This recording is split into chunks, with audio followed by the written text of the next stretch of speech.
Seksda erkalash va seksga tayyorlash uchun erogenniy zonalarni man sizlarga hozir aytaman.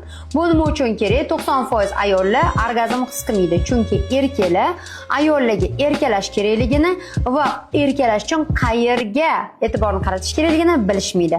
Birinchisi, ya'ni bu holatda yechim ayolni o'zidan nima xohlashini so'rash.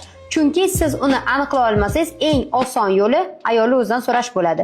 Ikkinchisi, til orqali erkalash, ya'ni gaplar orqali. Chunki biz ayollar qanchalik shirin gaplarni eshitsak, shunchalik o'sha erkakka nisbatan ishonchni va qalbimizni ocha olamiz. Uchinchi usul esa o'yin orqali uni har xil joylariga teginish va qaysi bir yoqqanligini o'zidan so'rash hisoblanadi. Albatta bu usullarni qo'llab ko'ring. Bu usullarni erkak ham, ayol ham o'ziga qo'llab ko'rish mumkin va orgazmni yanada kuchliroq va yorqinroq qilishi mumkin. Agar sizda orgazm umuman yo'q bo'lsa, bu muammoni hal qilish uchun kommentariyaga menga orgazm so'zini yozing.